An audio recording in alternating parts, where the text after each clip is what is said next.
Karbi Anglongda nauna lam khopchin kunta se lamba uki furup ki miyoising Karbi Anglonggi lady balenga ki maikei ki Manipur da hana tharakani haiba matamda Laibak asiki chief minister Pabung Biren ki maikei ki lakadoriba miyoising adu 1961 gi mamangdagi Manipur da lailaklaba miyoising oiba taragadi Manipur da changhangani madu natrabadi Manipur na accept tawroi haiba wafam phongdokhibada ngaidi Assam gi maikei di Hairiba illegal settlers sing asi Manipur tamna basta hapkatuna Thajinba haurakre. Mayambum na magpu anoba video amada amukka hanna taram na uktari. Handak nauna Karbi Anglongda khunda sinduna leiramba kukising Manipur da amukka hanna tharakani haiba wafam asigi matangda mukting minasi. Yanan bada haukiba sahi 2023 gi May 3 gi haurakiba Manipur gi irang asi thokraba matungda yumthangna duna leiriba Assam hairiba state asigi Karbi Anglong gi mafam asida Kuki furup ki miyoi kaya ama. Wafam amata su phongdoktana ahangba lamsingda lona khunda sinduna lam kopsinduna leiramba Karbi Anglonggi leiriba lenga ki maikaidagi thengnarakibani. Wafam asi hek khanglakpadagi Karbi Anglong Autonomous Council amasung wafam aduda leiriba student body CSO sing amasung miyamgi maikaidagi wafam aduda horana lada lam kopsinduna leiramba kuki ki miyoi sing adu amuk hanna hanan khinabagidamagta Assam lengakta taksinduna lakibani. Wafam asi thorakkiba ikan kanadana wafam aduda lam kopsinduna lona khunasinduna leiramba kuki refugees sing adu Karbi Anglong Autonomous Council wafam adugi student union sing CSO singi maikaidagi action laukhatpa hokre wafam aduda leiramba mioi lising amarom gi manungda started lom hojik makoigi maikaidagi bus sinduna Manipur tamna thaba hokre lemhauriba mioi sing adusu atuba matamda thanabagi damakta silli aduga hauji asi Wafam aduda nauna sangsilakpa illegal immigrants in khandoknabagi damakta yamna kanna khongthang kayama paikhatli Haujik Assam government ki maikaidagi action si aduki matik yamna tuna laukatuna Manipur tamna hairiba miyoising asi thajillaklabanina lamda masigi Manipur ki leiriba lenga ki maikaidagi phongdokiba wafam gi matungina 1961 gi mamangdagi leiraklaba miyoising khaktamak changhankani haiba wafam adu thabakta onthoknabagi damakta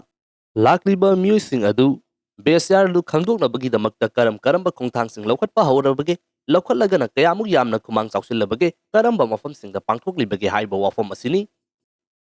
Assam government ki maikaidagidi Assam gi Karbi Anglong hairiba mafam asida khunda sinduna leiramba kuki refugees sing asi Manipur ki lambidagi lakpanina Manipur tamna hanallakibani matang asida aikoina khanaba yaba wafam ama haiba taragadi hairiba mioi sing asi Manipur dagi lakle haiba taragasu tasengnamak Manipur da adumak khundaduna leiramba miyoising irang asina maram oiduna chien kibara natragana hauji asi yumthangnaduna leiriba country Myanmar asida leiriba achouba irang asina maram oiduna mafam kaya amada khuntak mansiduna India ronda chensilakiba miyoi kaya amasu yauri maram aduna nauna Karbi Anglongda khundasinduna leiramba miyoising adu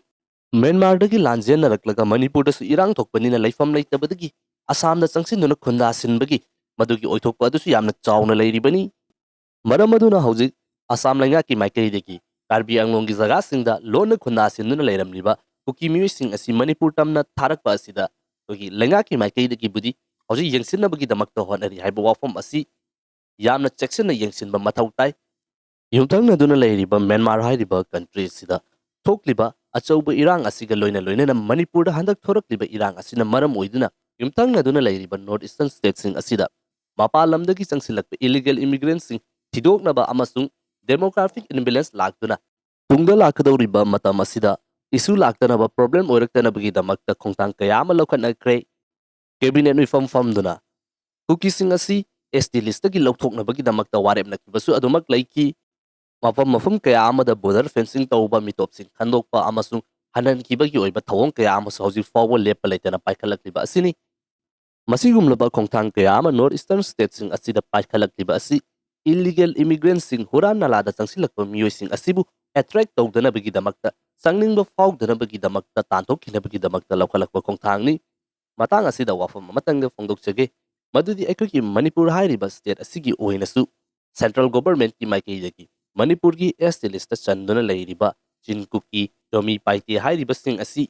ST list chanbasi matik saribra haiduna survey tawnabagi damak Ministry of Tribal Affairs ki maikaidagi yatang tawtharakpa leikrabani madugi matang aduna kayamuk yamna khumang chawsilabage madugida kari update leibage haibadusu aikoi hauji fawba kari mata khangde kanamatana hauji neinade